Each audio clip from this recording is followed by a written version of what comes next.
आज हम करेंगे क्लास 9th हिंदी एनसीईआरटी संचयन बुक का पाठ 2 स्मृति। इस कहानी के लेखक हैं श्री राम शर्मा। लेखक ने इस कहानी के द्वारा 1908 ईस्वी में घटित एक घटना का वर्णन किया है। तो चलिए कहानी पढ़ते हैं। सन 1908 ईस्वी की बात है। दिसंबर का आखिर और जनवरी का प्रारंभ होगा। प्रारंभ यानी शुरुआत। और इस समय तो बहुत कड़ाके की ठंड पड़ती है। चिल्ला जाड़ा पड़ रहा था। चिल्ला यानी बहुत कस के जाड़ा पड़ रहा था। 2-4 दिन पूर्व कुछ बूंदाबांदी यानी रिमझिम रिमझिम बारिश भी हुई थी। इसीलिए शीत की भयंकरता और भी बढ़ गई थी। शीत यानी ठंड। और ज़्यादा ठंड बढ़ने के कारण शाम को 3:30 या 4 बजे होंगे। कई साथियों के साथ लेखक अपने बारे में बताते हैं कि मैं झरबेरी के बेर तोड़ तोड़ कर खा रहा था। गांव के पास एक आदमी जोर से पुकार कर बोला कि तुम्हारे भाई तुम्हें बुला रहे हैं, शीघ्र यानी जल्द ही घर लौट जाओ। मैं घर को चलने लगा। साथ में मेरा छोटा भाई भी था। भाई साहब की मार का डर था, लेकिन सहमा हुआ यानी डरा हुआ चला जा रहा था। समझ में नहीं आता था कि कौन सा कसूर बन पड़ा है, यानी हमने क्या गलती कर दी है। डरते डरते हम घर में घुसे। आशंका थी कि बेर खाने के अपराध में ही पेशी होगी, यानी उन्हें लग रहा था कि जो हमने बेर खाए हैं उसी के कारण हमको डांट पड़ेगी। आशंका का मतलब होता है डर। पर आंगन में तो भाई साहब पत्र लिखते पाए गए। वो पत्र लिख रहे थे। अब पिटने का डर तो खत्म हो गया। हमें देखकर भाई साहब ने कहा, इन पत्रों को ले जाकर मक्खनपुर के डाक खाने में डालाओ। तेजी से जाना, शाम की जो डाक की चिट्ठियां निकलेंगी उसी में ये भी निकल जाएं, इसीलिए जल्दी ही से डालाओ क्योंकि ये बहुत ज़्यादा ज़रूरी हैं। जाड़े के दिन थे और उस पर ठंड की प्रकोप। हवा मज्जा तक ठिठुरा रही थी। मज्जा होता है हड्डियों के भीतर भरा हुआ मुलायम पदार्थ, और वहां तक हमें ठंड लग रही थी, यानी ठिठुरन बहुत थी। इसलिए हमने कानों को धोती से बांध लिया, कानों को ढक लिया। माँ ने हमें भुंजाने के लिए यानी भुनवाने के लिए थोड़े से चने दिए थे, वो भी हमने धोती में बांध लिए। और दोनों भाई अपना अपना डंडा लेकर घर से निकल पड़े। और हमें उस बबूल के डंडे से बहुत मोह था, क्योंकि वो हमारे लिए एक साथी था। डंडों से हमने अनेक सांप का नारायण वाहन बनाया था, मतलब हमने उस डंडे से कई सांपों को मारा था, इसलिए हमें वो बहुत प्रिय था। मक्खनपुर के स्कूल और गांव के बीच पड़ने वाले जो आम के पेड़ हैं, प्रतिवर्ष उससे आम झुरे जाते थे। झुरे यानी तोड़े जाते थे। इस कारण वो मूक डंडा जो है वो काफी सजीव सा प्रतीत होता था। लेखक को वो डंडा इसीलिए बहुत प्रिय था। प्रसन्न वदन हम दोनों मक्खनपुर की ओर तेजी से बढ़ने लगे। प्रसन्न बदन का मतलब होता है खिले खिले चेहरे लेकर। चिट्ठियों को मैंने टोपी में रख लिया, जबकि कुर्ते में जेब थी, फिर भी मैंने चिट्ठियों को टोपी में रख लिया। और हम दोनों भाई उछलते कूदते एक ही सांस में गांव के 4 फलांग दूर कुएं के पास पहुंच गए, जिसमें एक अति भयंकर काला सांप पड़ा हुआ था। कुआं कच्चा था और 24 हाथ गहरा था। उसमें पानी नहीं था। उसमें न जाने सांप कैसे गिर गया था। कारण कुछ भी हो, हमारा उसके कुएं में जाने का ज्ञान केवल 2 महीने पुराना ही था, यानी हम 2 महीने पहले से जानते थे कि उस कुएं में एक काला सांप पड़ा हुआ है। बच्चे तो नटखट होते हैं, बहुत ज़्यादा शरारती। और मक्खनपुर पढ़ने जाने वाली जो हमारी टोली थी, जो उस बच्चों का ग्रुप था, वो पूरी की पूरी वानर सेना थी। एक दिन हम लोग स्कूल से लौट रहे थे। हमको कुएं को उछकने उछकने होता है पंजों के बल पैरों पे खड़े होने को, उचक उचक के देख रहे थे। और सबसे पहले उचकने वाला मैं ही था। कुएं में झांक कर मैंने एक ढेला फेंका, उसकी आवाज़ कैसी होती है ये सुनने के लिए। उसके सुनने के बाद अपनी बोली की प्रतिध्वनि, बोली की जो गूंज होती है, प्रतिध्वनि यानी गूंज, सुनने की इच्छा हुई। पर कुएं में जैसे ही मैंने ढेला फेंका, वैसे ही एक फुसकार सुनाई पड़ी। फुसकार होती है सांप की, जो फुसफुसाने की आवाज़ होती है। कुएं के किनारे खड़े हुए सारे बालक पहले तो उससे चकित हो गए। चकित यानी डर गए, अचरज में पड़ गए। जैसे किलोले करता हुआ मृग समूह। मृग होता है हिरन, और हिरनों का जो झुंड होता है, किलोले करना यानी खेलना। तो ऐसा मालूम पड़ रहा था कि जो खेलने वाले मृग समूह था, उनके पास कुत्तों के भौंकने से चकित हो जाते हैं, डर जाते हैं। उसके उपरांत सभी उछल उछल कर एक एक ढेला फेंकने लगे। कुएं में से क्रोधपूर्ण फुसकार के कहे कहे यानी हंसी ठहाके लगा रहे थे।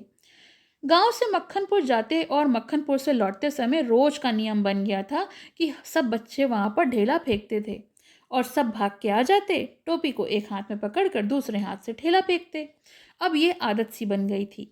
सांप ने फुसकार करवा लेना सबसे बड़ा काम समझा जाता था। इसलिए जैसे ही हम उस कुएं के पास पहुंचे, कुएं में ढेला फेंककर फुसकार सुनने की प्रवृत्ति यानी करने की इच्छा जागृत हुई। छोटा भाई मेरे पीछे हो लिया, जैसे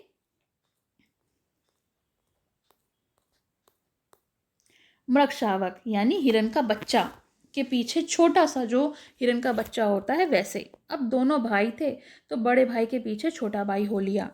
कुएं के किनारे से एक ढेला उठाया और उछलकर एक हाथ से टोपी उतारते हुए सांप के ऊपर ढेला फेंक दिया। पर मुझ पर तो बिजली सी गिर पड़ी। अब सांप की फुसकार सुनने की नहीं सोची और सब कुछ भूल गया, स्मरण ही नहीं रहा। स्मरण का मतलब होता है याद होना, क्योंकि जैसे ही टोपी हाथ में ली थी वो तीनों की तीनों चिट्ठियां चक्कर काटती हुई कुएं में गिर गईं। अकस्मात जैसे घास चढ़ते हुए हिरन की आत्मा गोली से हत होने पर निकल जाती है, वह तड़पने लगा। अब जैसे कि छोटा सा हिरन का बच्चा घास खा रहा हो और अचानक उसको कहीं से गोली आकर लगे तो वो बिल्कुल तड़पने लगता है। बिल्कुल वही हालत हो गई लेखक की। उसी भांति वे चिट्ठियों क्या टोपी से निकल गई तो मेरी तो जान ही निकल गई। उनके गिरते मैंने उनको पकड़ने की कोशिश की, झपट्टा भी मारा, लेकिन मैं उसे नहीं पकड़ पाया। पर वो पहुंच के बाहर हो चुकी थी। उन्हें पकड़ने की घबराहट में शायद झटके से मैं भी कुएं में गिर जाता। तब कुएं की पाट पर बैठकर हम दो रो रहे थे। छोटा भाई ढाणे मार मार के रो रहा था, खूब जोर जोर से, और मैं चुपचाप आंखें दबदबा कर, लेकिन रो दोनों रहे थे। पतीली में उफान आने पर ढकना ऊपर उठ जाता है, पानी बाहर टपक जाता है। उसी तरीके से पिटने के भय से और उद्वेग से हम दोनों का रोने का जो उफान था वो आता था। अब उन लोगों को डर सता रहा था कि बड़े भाई बहुत मारेंगे। पलकों को ढकने के भीतरी भाव को रोकने के प्रयत्न करते थे। प्रयत्न यानी कोशिश करते थे, पर कपोलों पर आंसू ढुलक जाते थे। कपोल होते हैं गाल, और माँ की गोद याद आ रही थी। जी चाहता था माँ आकर छाती से लगा ले और लाड़ प्यार से ये कह दे कि कोई बात नहीं बेटा, चिट्ठियाँ दोबारा लिख ली जाएंगी। तबीयत करती थी कि कुएं में बहुत सी मिट्टी डाल दें और कह दें घर जाकर कि चिट्ठी डाल आए, लेकिन हम उस समय झूठ बोलना नहीं जानते थे। तो हम फिर झूठ बोलते कैसे? घर लौटकर सच बोलने पर रुई जैसी धुनाई हो जाएगी, यानी बहुत पिटाई होगी। मार के ख्याल से शरीर और मन दोनों कांप जाता था। सच बोलकर पिटने के भावी भय और झूठ बोलकर चिट्ठियां न पहुंचाने की जिम्मेदारी के बोझ से दबा मैं सिसक रहा था।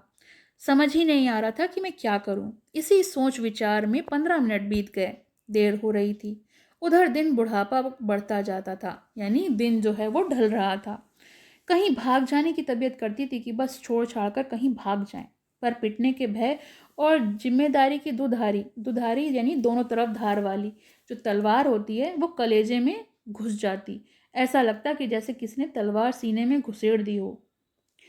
अब लेखक ने दृढ़ संकल्प कर लिया, और दृढ़ संकल्प होता है बिल्कुल पक्का निश्चय कर लिया कि मैं कुएं में घुसकर चिट्ठियों को जरूर निकाल कर लाऊंगा।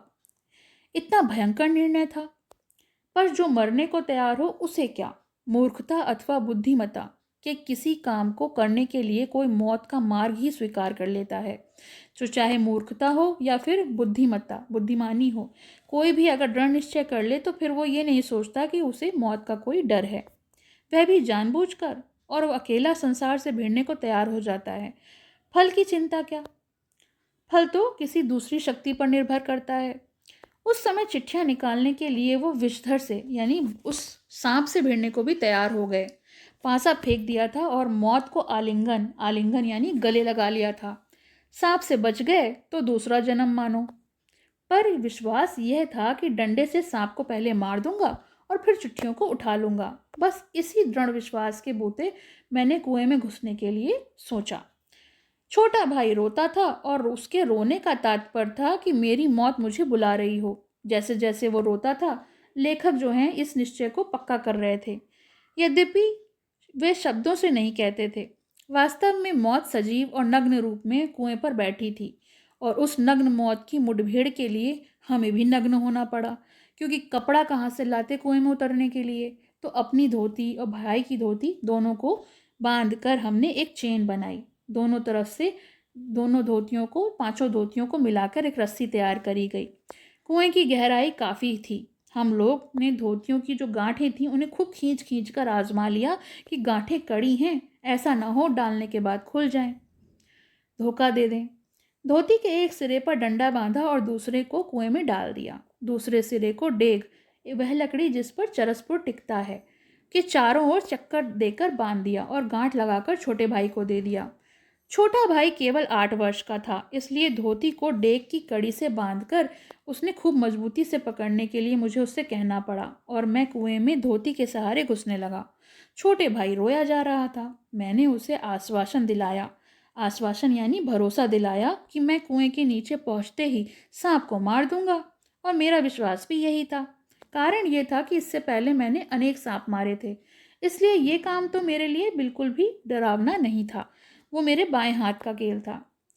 कुएं के धरातल में जब 4-5 गज ही रह गया था, ज़्यादा दूरी नहीं थी, तब मैंने देखा और मेरी अकल चकरा गई। सांप जो था फन फैलाकर ऊपर की तरफ लहरा रहा था और वो मेरे काफ़ी नज़दीक था, जैसे कि वो मेरी प्रतीक्षा कर रहा हो। नीचे डंडा बांधा था। मेरे उतरने की गति से वो इधर उधर हिल रहा था। उसी के कारण शायद मुझे उतरता देख सांप जो है वो घातक यानी नुकसान पहुंचाने वाली आसन पर बैठा हुआ था। सपेरे जैसा बीन बजाकर काले से सांप को खिलाता है। सांप क्रोधित होकर फन फैलाकर खड़ा होता है, फुकार मारता है।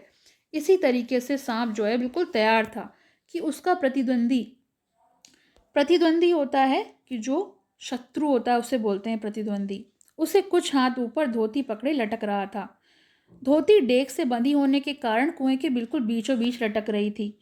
मुझे कुएं की धरातल की परिधि के बीचों बीच, परिधि होती है सरकमटेंस, उसके बीचों बीच उतरना था। इसके माने थे कि सांप से 1.5 फुट दूर होगा और दूरी पर पैर रखना है। इतनी दूरी कि सांप पैर रखते ही चोट करता, और याद रहे कि कच्चे कुएं का व्यास बहुत कम होता है, नीचे से 1.5 गज से अधिक होता ही नहीं। ऐसी दशा में कुएं में मैं सांप से अधिक 4 फुट की दूरी पर रह सकता था। पर उस दशा में जब सांप मुझसे दूर रहने का प्रयत्न करता, पर उतरना तो था कुएं के बीच में, क्योंकि मेरा साधन बीचों बीच लटक रहा था। ऊपर से लटक कर सांप नहीं मारा जा सकता था और उतरना जरूरी था। थकावट से ऊपर चढ़ भी नहीं सकता था। अब तक अपने प्रतिद्वंदी को पीठ दिखाने का निश्चय नहीं किया था। प्रतिद्वंदी यानी शत्रु। यदि ऐसा करता तो कुएं के धरातल में उतरे बिना मैं ऊपर चढ़ सकता था। धीरे धीरे उतरने लगा। एक एक इंच ज्यों ज्यों नीचे उतरता त्यों मेरी एकाग्रचित्ता बढ़ती जाती थी। एकाग्रचित्ता होती है कि स्थिर चित्त या फिर ध्यान, काफ़ी ध्यान लगा के वो उतर रहे थे। मुझे एक सूझ सूझी यानी उपाय। दोनों हाथों से धोती पकड़े मैंने अपने पैर कुएं के बगल में लगा दिए। दीवार से पैर लगाते ही कुछ मिट्टी नीचे गिरी और सांप ने फू करके उस पर मुंह मारा। मेरे पैर भी दीवार से हट गए और मेरी टांगों के कमर से समकोण बनाती हुई लटकने लगीं। इससे मुझे ये तो पता लग गया कि कुएं की परिधि और सांप से दूरी से उतरने का जो तरीका है वो क्या है। तनिक झूलकर मैंने अपने पैर कुएं की बगल से सटा लिए। तनिक यानी थोड़ा सा झूला और फिर मैं एक तरफ हो गया।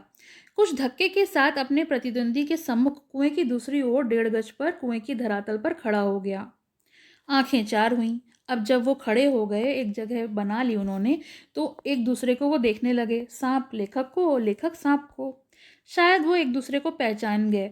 सांप को चक्षुश्रवा कहते हैं, चक्षुश्रवा जो आंखों से सुनता हो, और मैं स्वयं ही चक्षुश्रवा हो रहा था। अन्य इंद्रियों ने मानो सहानुभूति से अपनी सारी शक्ति आंखों को दे दी हो।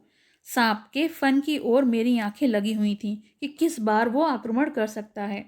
सांप से मोहनी सी डाल दी थी। शायद मेरे आक्रमण की प्रतीक्षा में था कि जैसे ही मैं उस पर आक्रमण करूं और वो मुझे डस ले। जिस विचार और आशा को लेकर मैं कुएं में घुसा था, वो आशा तो इधर उधर हो गई। मनुष्य का अनुमान और भावी योजनाएं कभी कभी उल्टी पड़ जाती हैं, और मेरे साथ भी यही हुआ। मैंने तो सांप को मारने का सोचा था, मगर कुएं में इतनी जगह ही नहीं थी कि मैं सांप पर डंडा चला सकता। डंडे चलाने के लिए स्थान ही नहीं था। लाठी या डंडा चलाने के लिए बहुत स्थान चाहिए होता है जिससे वो घुमाया जा सके। सांप को डंडे से दबाया जा सकता, पर ऐसा करने से तोप की मोहरे पर खड़ा होना था, और वो तो हो नहीं सकता था। यदि फन या उसके समीप का भाग न दबा तो वो पलट के ज़रूर काटेगा, और फिर उनकी मौत पक्की। अब लेखक जो हैं वो ये सोचकर घुसे थे कुएं में कि वो सांप को मार देंगे और चिट्ठियां उठा लेंगे। दो चिट्ठियां उनके पास पड़ी थीं और एक लेखक की ओर। तो सांप के पास दो चिट्ठियां थीं और एक लेखक की तरफ पड़ी थी। मैं तो चिट्ठियां ही लेने उतरा था। हम दोनों ने अपने पैतरे होते हैं जो मुद्रा, जो स्थिति होती है, उस पर डटे थे। वह अपने फन फैलाए था और मैं अपना। उस आसन में खड़े खड़े मुझे कुछ मिनट हो गए थे। दोनों ने अपने अपने मोर्चे संभाल रखे थे, लेकिन मेरा मोर्चा कमज़ोर था।